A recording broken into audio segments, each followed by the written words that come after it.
जय सिया राम दर्शकों, आप सभी का बहुत बहुत स्वागत है आपके अपने प्रोग्राम स्वयं को खोजो में। और मैं हूं आपके साथ उपेंद्र कौर। दर्शकों, इस कार्यक्रम के माध्यम से हम इस बात को समझने का प्रयास कर रहे हैं कि यदि प्रभु श्री राम को वनवास ना होता तो ऐसे में दिए गए श्रापों का और वरदानों का क्या होता। ऐसे में इस बात को समझते समझते अभी तक इस कार्यक्रम में हमने बहुत सारे प्रसंगों पर चर्चा की है और आज इस कार्यक्रम के माध्यम से हम बहुत ही अद्भुत प्रसंग पर चर्चा करने वाले हैं। क्या होगा वह विशेष प्रसंग हम ज़रूर आपको बताएंगे, लेकिन उससे पहले मिलकर स्वागत करते हैं हमारे बेहद ही खास मेहमान का। जी हाँ, हम बात करें मोटिवेशनल स्पीकर सौरभ जी की। तो आइए सबसे पहले मिलकर उनका स्वागत करें। जय सिया राम सर, बहुत बहुत स्वागत है आपका। जय श्री राम, आपका भी बहुत बहुत स्वागत है। सभी श्रोताओं एवं दर्शकों का भी बहुत बहुत स्वागत है। सर, कार्यक्रम की पिछली श्रृंखला में हमने यहाँ तक जाना कि हनुमान जी की जो भेंट है माता सीता जी से हो गई है और ऐसे में मतलब माता सीता जी के दर्शन हनुमान जी ने कर लिए हैं। लेकिन मेरा सवाल यह था पिछले कार्यक्रम में कि माता सीता जी ने जो हनुमान जी को आशीर्वाद प्रदान किया था वो कब किया था, आज इस कार्यक्रम के माध्यम से जानना चाहेंगे। बहुत सुंदर, उसी पे करते हैं चर्चा जी। हम पिछली बार उसकी बात कर रहे थे, जब हनुमान जी जब वृक्ष से नीचे करके आते हैं तो माता सीता को संदेह होता है। तो वो पूछते हैं नर बानर का संग कैसे हुआ, तो वो हमारा रह गया था, तो उसी में हम बढ़ाते हैं। तो उन्होंने ये बताया था कि किस तरह से माता सबरी के बाद सुग्रीव के पास ऋषमुख पर्वत पर वो मिलाने ले जाते हैं। जब मिलाने ले जाते हैं तो वहाँ पर ही जब ये उनसे मित्रता होती है, जब मित्रता होने के कारण वो बाली का वध करते हैं। और जब बाली का वध होके जब वानरेंद्र सुग्रीव हो जाते हैं तो वो एक तरह से उसमें कहें प्रभु की दयालुता या उसमें कि वो लख लख वानरों को आपकी खोज के लिए सब दिशाओं में भेजते हैं। और यहाँ उन्होंने सुग्रीव की बात इसलिए विशेष रूप से कही कि उन्होंने माता को ये याद दिलवाया, आपको स्मरण होगा जब रावण जा रहा था तो आपने अपने एक उत्तम वस्त्र में जो आभूषण गिराए थे उस पर्वत पर, वहाँ पर 5 वानर बैठे हुए थे। तो उनका ये याद दिलाने का था कि सुग्रीव थे, मैं थे और बाकी नलिनी और जामवंत 3 मंत्री और थे। तो ये चीज़ उन्होंने इसलिए विशेष रूप से माता को याद दिलाई कि जिससे उन्हें वो स्मरण हो जाएगा कि हाँ हाँ ऐसा हुआ था। तो उसकी वजह से जब उन्होंने उसी साथ ही तब ही उन्होंने ये बताया कि माता सीता की खोज के लिए उन्होंने जो लख लख वानर भेजे हैं, उसी में जब लख लख वानर भेजे हैं तो क्या होता है कि वहाँ पर संपाति से वो भेंट होती है। तो वो चीज़ों को इसलिए पूरा जोड़ रहे हैं कि वो कैसे फिर वहाँ तक पहुँचे। तो वहाँ पर उन्होंने स्वयं प्रभा का जिक्र नहीं किया है, लेकिन उन्होंने संपाति का किया है कि जटायु को वो अच्छे से जानती, बोली जटायु का जो भाई संपाति है उसने वहाँ से दृष्टि से देख के ही बता दिया था कि इस तरह से माता सीता लंका के अशोक वाटिका में विराजमान हैं और वो इस स्थिति में हैं। तो उनके माध्यम से ही मैं यहाँ तक पहुँचा हूँ। तो क्या है कि वो माता सीता उनसे जब इस तरह से बात कर रही होती है तो उनके मन में विश्वास हो जाता है। कपि के वचन सप्रेम सुन उपजा मन विश्वास, जाना मन क्रम वचन यह कृपा सिंधु करदास। हनुमान जी के उनके जो प्रेम सहित वचन सुनकर उनके मन को ये विश्वास हो गया कि ये मनक्रम वचन से प्रभु का दास है। मनक्रम वचन इसलिए कहा कि प्राय ये देखने में आता है कि तीनों तरह से नहीं होता। कई बार आदमी वाणी में तो होता है, मन में कुछ और होता है, कई बार मन में होता है, वाणी में नहीं होता। तो उनका ये कि इसके कर्म में भी है, मन में भी है, वचन में भी है, उस तरह से ये प्रभु का दास है। तो उसका वहाँ विश्वास हो जाता है।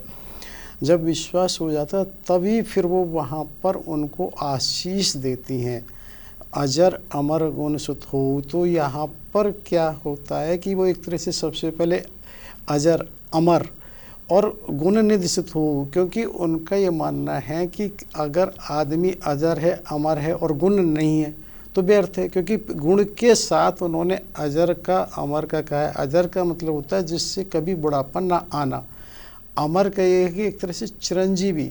तो उन्होंने जो आशीर्वाद इस तरह से दिया है तो यहाँ पर ये चीज़ें जैसे अमर है, तो अमर में मुझे क्या लगता है जैसे कहते हैं ना कि अमृत पीने से व्यक्ति अमर हो जाता है। तो एक चीज़ आती है कि अमृत कहीं मृत हो सकता है, जो अमृत है वो तो आज भी कहीं होगा।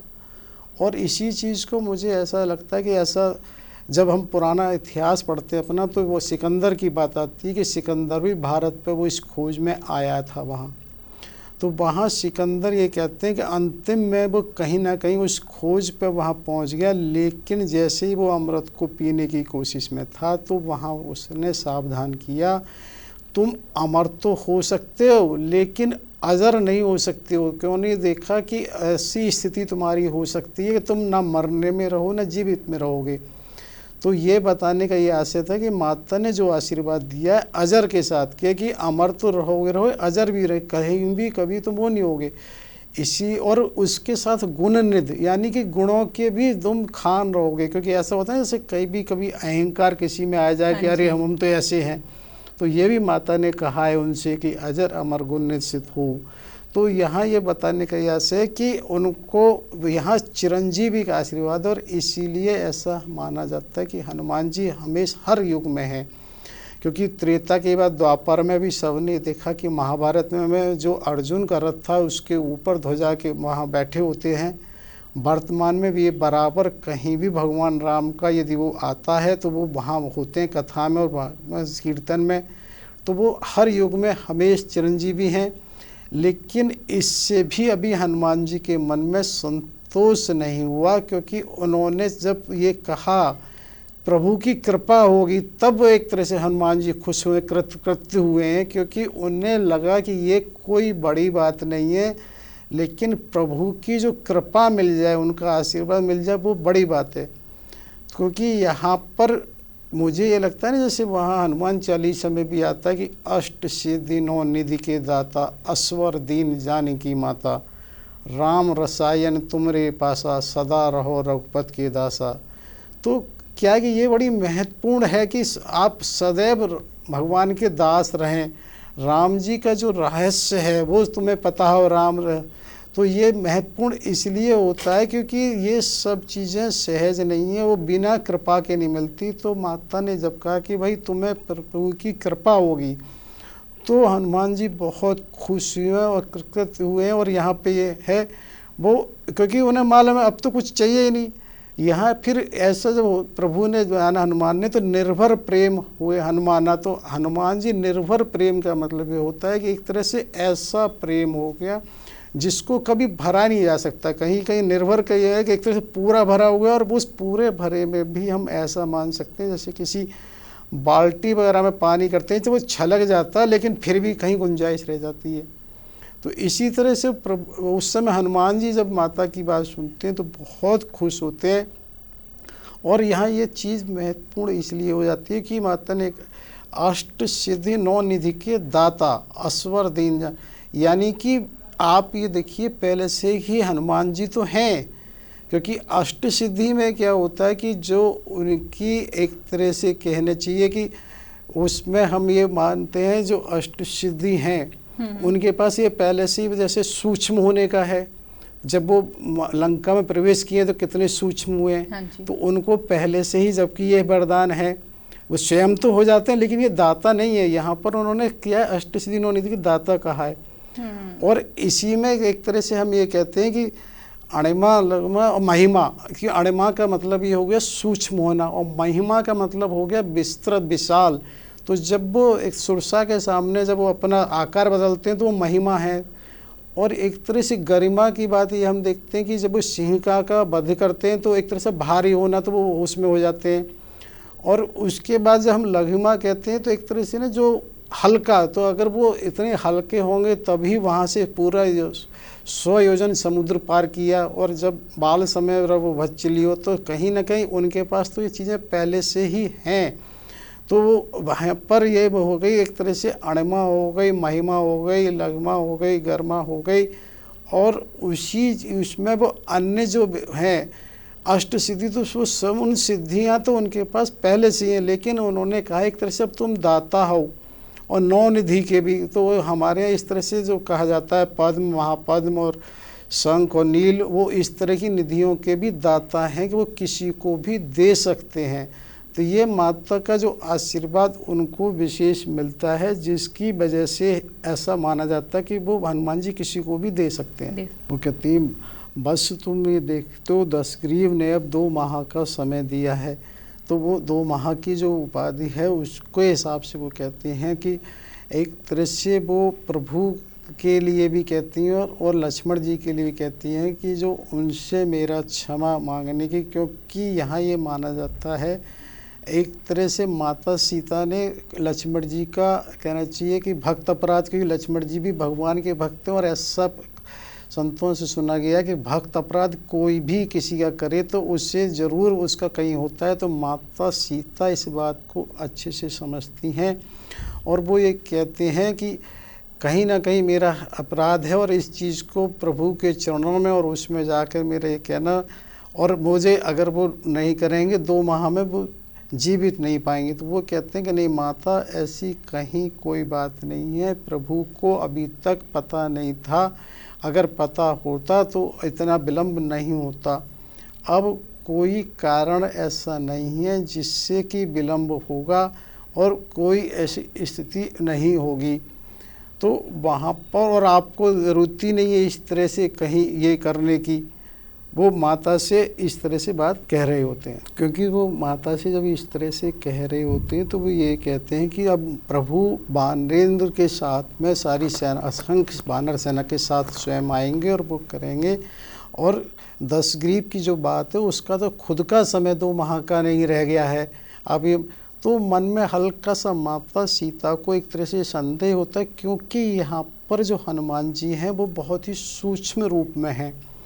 तो माता को ये लगता है कि भाई इतने सूक्ष्म रूप में तुम, एक तरह से उनको कहीं हंसी सी आती है कि कैसे कैसे ऐसा हो पाएगा, क्योंकि यहाँ पर माता सीता को एक तरह से वो आता है ना, सूक्ष्म रूप धर सिंह दिखावा, विकट रूप धर लंक जरावा।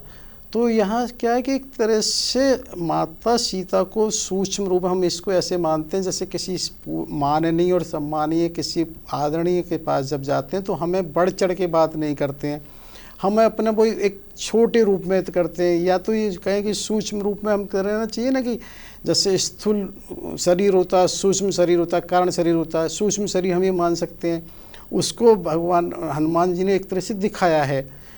सूक्ष्म रूप धर सिंह विकट रूप धर लंक जरावा, और जब लंका को जलाया है तो बड़ा रूप किया है। लेकिन क्या होता है कि उन्हें लगा कि माता की संतुष्टि के लिए आवश्यक है, तो वहाँ पर वो अपना जो वास्तविक रूप है उसको वहाँ रखते हैं।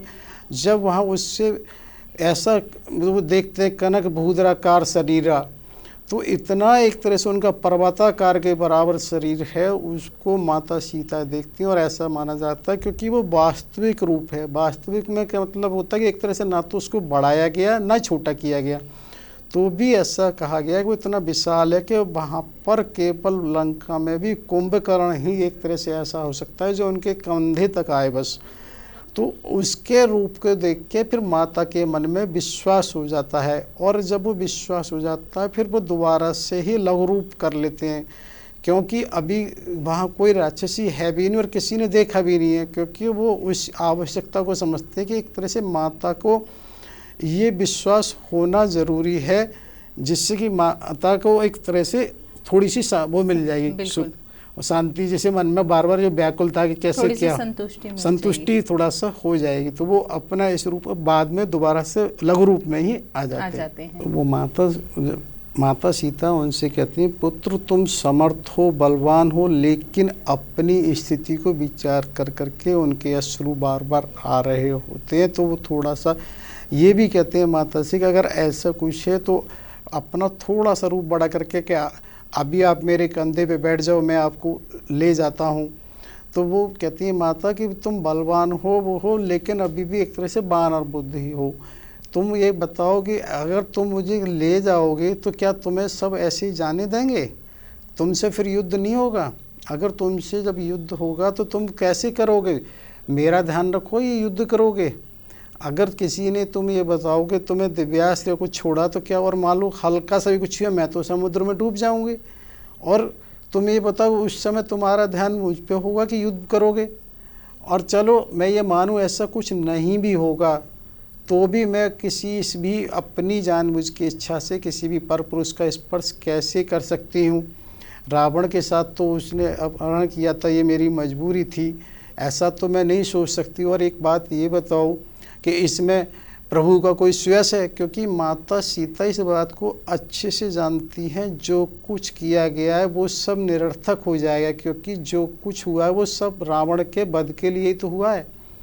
अगर उन्होंने अभी तक इतना कुछ सहा है तो अभी उस सहा को वो अधूरा है ना, क्योंकि जो उद्देश्य था वो तो हुआ नहीं है पूरा। तो इसलिए वो ये कहती हैं कि प्रभु का श्रेयस इसमें है कि मेरे पति का, कि वो स्वयं उसको दंड दें और मुझे यहाँ से बुलाएं या ले जाएं, तब मेरा ये है। तो वहाँ पर हनुमान जी वो होते हैं कि माता वास्तव में तुम ही एक माता हो, और क्यों ना हो जिसको ऐसे अपने दुख के बावजूद भी अपने पति का श्रेयस और सुख नज़र आता है। तुम जैसी वास्तव में सती पूरे उसमें संभव ही नहीं है। और इसीलिए यहाँ इस बात को वो कहते हैं माता से कि तुम जैसी सती नहीं है, क्योंकि हमारे ये चीज़ फिर आती है कि सती का अर्थ ऐसा होता है कि वो किसी भी तरह से अपने सुख नहीं देखती, उसको केवल पति का सुख श्रेयस देखना है, वो किस में है। तो उसी की वजह से वो वहाँ पर ये कह रही है प्रभु का श्रेयस और सुख किस में है। बिल्कुल वो हनुमान जी से ये कहती हैं, क्योंकि यहाँ जो सती की बात आती तो हमारे यहाँ तो ये माना जाता है कि पत्नी एक ही हैं। जैसे हमारे यहाँ कहते हैं लक्ष्मी नारायण एक शब्द है तो भी दोनों उसमें है, सिया राम कहें, सीताराम कहें, राधे श्याम कहें तो भी एक है।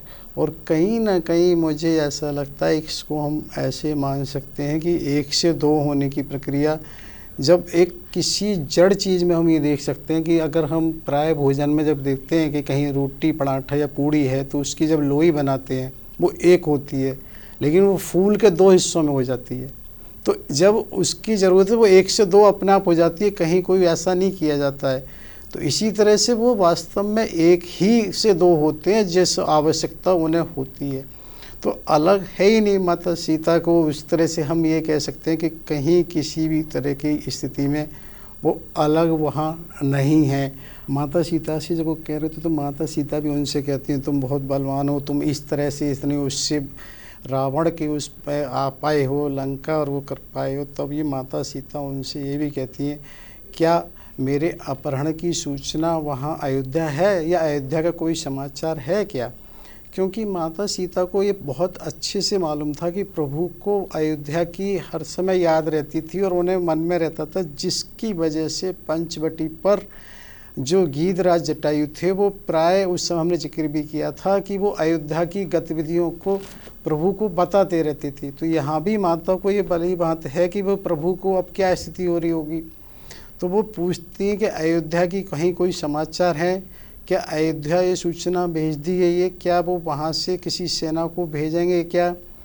तो हनुमान जी कहते हैं कि माता इस तरह की आवश्यकता ही नहीं है कि प्रभु अपने आप में समर्थ हैं, और जो वानरेंद्र सुग्रीव हैं असंख्य वानरों के साथ उनके साथ हैं, उनकी सेवा के लिए हमेशा तत्पर है। तो कहीं उसकी तो आवश्यकता ही इस तरह से नहीं है। वो वे आपके ही वियोग से बहुत व्याकुल रहते हैं, उसी से बहुत दुखी हैं, और कहीं कोई नहीं। और उन्हें तो ये आया हुआ ही समझो प्रभु को, अब तो कोई समय लगना ही नहीं है।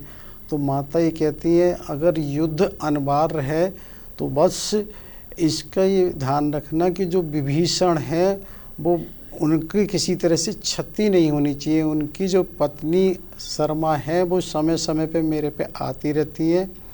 उनकी पुत्री अनला जो है वो ये भी बताती है, उन्होंने बहुत प्रयास किया है कि रावण को समझाने का कि विभीषण जी ने कि भाई तुम किसी भी तरह से प्रभु की शरण में चले जाओ और उन्हें जाके सीता को वापस कर दो, उनकी शरण में चले जाओ तो कहीं कोई नहीं है। तो इस तरह से वो कह रही होती हैं। तो हनुमान जी कहते हैं कि हाँ माता मैं उनसे मिल चुका हूँ और उन्हीं के कारण से मैं आप तक आ पाया हूँ, क्योंकि उन्होंने ही तो वहाँ पर ये सारी जब मिले थे बताया था, हमने पहले एपिसोड में भी चर्चा की थी कि वहाँ पर किस तरह से परखा बताया था कि वो दो बाउंड्रीज हैं कि अंदर राक्षसियाँ ही होती हैं, वहाँ कोई पुरुष नहीं होता है। और इसको हमने उस समय बताया था कि जो वृंदावन में एक तरह से जो मंदिर का उदाहरण भी हमने दिया था कि वहाँ पर जो परकोटे स्वर्ण मंदिर उसमें है, तो उसी तरह से वहाँ पर है, क्योंकि वो विभीषण के मार्गदर्शन के द्वारा ही माता सीता तक पहुँचते हैं।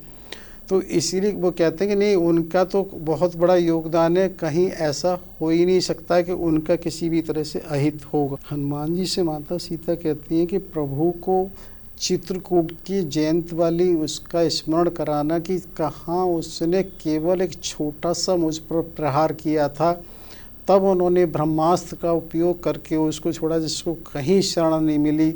अब तो रावण ने मेरा अपहरण कर लिया है और क्यों मुझे विसार दिया है, मेरी विस्मृति कर दी है, ऐसा कैसे हो गया, मुझसे क्या अपराध हो गया है, उसे क्षमा करें। और वो इस तरह से जब कह रही होती हैं तो माता सीता को वो कहते हैं कि नहीं माता, वो कहीं बिल्कुल अवगत नहीं था, अब कहीं कोई देर होनी नहीं है। तो कि यहाँ पर क्या होता है कि जब हनुमान जी देख रहे थे माता को व्याकुल है, तब उन्हें लगता है कि इनका किसी न किसी तरह से थोड़ा सा कुछ वो दूर करना ही पड़ेगा। तब वो ये कहते हैं, माता जब मैं वहाँ से समुद्र पार करके आया तो मुझे यहाँ सारे इतने सुंदर वन और फल देखकर मुझे बहुत भूख लगी है। तो माता कहती है, बेटा यहाँ तो बहुत सारे राक्षस और वो इसकी रखवाली करते हैं।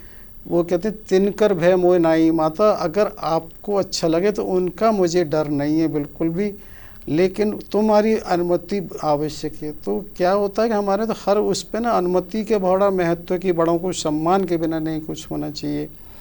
तो यहाँ माता से वो अनुमति देते हैं और वो ये भी कहते हैं कि माता ऐसा हो सकता है जब मैं खाऊं तो कहीं ना कहीं कुछ वो वृक्ष भी टूटें, और क्योंकि बानर का स्वभाव ही ऐसा होता है, वो एक डाली से दूसरी डाली पर कूद के खाता है, कहीं कुछ होता है।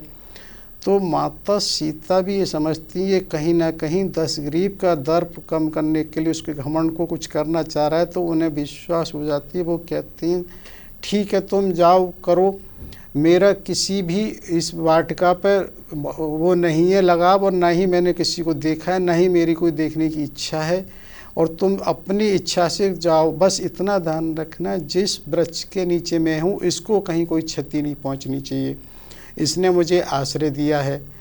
तो वो वहाँ पर माता से विदा लेके आते हैं और वहाँ पर फिर वाटिका में जैसे वो वृक्षों को करते हैं, क्योंकि उनका तो आस है वो वृक्षों को भी तोड़ना है। तो सबसे पहले वो राक्षसियाँ ही वहाँ होती हैं, कोई पुरुष तो होता नहीं। तो राक्षसियों ने देखा, अरे ये बानर आ गए और ये कर रहा है, तो वो माता सीता के पास आती हैं, क्योंकि वो माता सीता से ये कहती हैं, अरे ये कौन है और तुम ऐसे क्या परिचय है। तो वो कहती, मैं क्या जानूँ, मैंने तो ऐसे राक्षस ही समझा था, और ये भी तुम्हारी तरह काम रूपी है। काम रूप का ये ऐसे है कि किसी भी रूप को बदलने वाला है तो वो कर लेता है, तुम ही जाके पूछो। तो यहाँ पर माता सीता ने एक तरह से झूठ भी नहीं बोला, क्योंकि उन्होंने शुरू में उनको समझा ही राक्षस था, क्योंकि कहीं उस रूप में आया है। और कुछ कहा इधर राक्षसियों को, क्योंकि वो भयातुर इसलिए हो जाती हैं कि वो उसकी व्यवस्था में लगी हुई है, तो वो वहाँ पर बाहर आकर एक तरह से बताया ना, राक्षस तो वहाँ कोई थे नहीं स्वीकृत, तो राक्षसों को बुलाती हैं और उन्हें आवाज़ देती हैं। तो राक्षस जब वहाँ आते हैं वो उनको एक तरह से मार देते हैं। उसमें से फिर कोई राक्षस रावण के पास जाता है जी। तो यहाँ पर एक चीज़ मेरे को लगती है कि देखिए क्या हो रहा है, जो इस तरह की घटना है मुझे लगता है कि होती ही नहीं होगी, क्यों अन्यथा क्या होता है, जैसे हमारा एक प्रक्रिया होती है, कोई घटना होती है तो सीधे आदमी प्रधानमंत्री राष्ट्रपति के पास क्यों जाएगा। अब यहाँ पर क्योंकि या तो एक तरह से ऐसा मान सकते हैं कि जैसे कोई विदेशी अगर गतिविधि होती है तो उसको बहुत गंभीरता से लिया जाता है, कोई आतंकवादी कहीं कुछ होता है, तो इसी तरह से ये बानर तो लंका में है ही नहीं, तो तुरंत वो राक्षसों को जो मारा जाता है, लेकिन उसके बाद जो बचते हैं वो वहाँ रावण के पास जाकर पुकारते हैं कि इस तरह से अशोक वाटिका का वो उजाड़ कर रहा है। क्या होता है कि पहले तो राक्षसियाँ ही वहाँ अंतपुर उसमें रावण के पास जाती हैं, रावण से कहती हैं इस तरह से तुम्हारी जो अशोक वाटिका है वो उजाड़ दी है। तो वो एक साथ ये कहते हैं, अरे वहाँ पे जो सेवक हैं वो क्या कर रहे हैं। उन्होंने बोले महाराज उनको तो वो कर दिया गया, मार दिया गया है। तो वो उसके बाद बहुत बड़ी सेना को भेजते हैं। उसके बाद जब वो वहाँ आते हैं तो होता क्या है कि हनुमान जी तो एक डाली पे चढ़ जाते हैं और वहाँ कोई एक महल सा है तो जिसको वो छत विछत कर देते हैं, और उसका एक सोने का जो खम्बा है उससे लेकर वो एक तरह से गोपुर पर बैठ जाते हैं। और जब ये राक्षस आ रहे होते हैं तो उनको वहीं से उनको वध कर देते हैं। तो सारी सेना उसमें से कुछ मारे, कुछ मर्देश, कुछ मिले धरधूर, तो उसमें से क्या होता है, कुछ को मार दिया जाता है, कुछ को उसमें मसल दिया जाता है, कुछ उसमें धरती में मिला दिए जाते हैं। कुछ पुण्य जाए पुकारे प्रभु मरकट भलभू, कुछ उसमें से जाके फिर उनके पास दशग्रीव के पास जाते हैं कि जो मरकट है, जो बंदर है, वो बहुत बलवान है। तो उसके बाद वो मंत्री और उन्हें भी भेजते हैं, लेकिन फिर वही स्थिति होती। तो उसके बाद वो अक्षय कुमार जो अपना पुत्र है उसको वहाँ भेजते हैं और उसके साथ सेनापति और अन्य सेना भी भेजते हैं। यहाँ ये बताया कि फिर अक्षय कुमार का भी वो वध कर देते हैं। और ये बताना यह है कि हमने पहले भी एक बार जिक्र किया था कि अक्षय कुमार जो एक तरह से हनुमान जी की जो शिक्षा हुई थी, उसमें अंगरा ऋषि कहें, कहीं कहीं उनका मतंग ऋषि भी नाम आता है, वहाँ उस आश्रम में भी थे। उस आश्रम में एक बार पहले भी इसको एक तरह से उन्होंने प्रयास किया, उसको मारा था। तो ये बात उस समय बचाया गया था कि ये लीला अभी नहीं होनी है, भविष्य में होनी है अक्षय की। तो अल्टीमेटली उसका निष्कर्ष ये कहने का है कि हनुमान जी द्वारा वध तो होना था, लेकिन वो लंका में होना था। और कहीं कहीं एक इससे अक्षय कुमार से एक जुड़ा हुआ प्रसंग और भी है, एक अंगद से जुड़ा हुआ। कभी कभी अंगद और इसका अक्षय कुमार का आपसी इस तरह से होता था। तो वहाँ ये कहा गया था अंगद को, यदि तुमने अब प्रयास किया तो अक्षय के उससे तुम्हारी मृत्यु हो जाएगी। तो जिसकी वजह से ऐसा माना जाता है कि जो अंगद भी थोड़े से डरे हुए थे। तो वहाँ उस समय जब भी बात आई थी लंका आने की, तो अंगद ने यही तो कहा था, मैं जा तो सकता हूँ लेकिन लौटने का नहीं।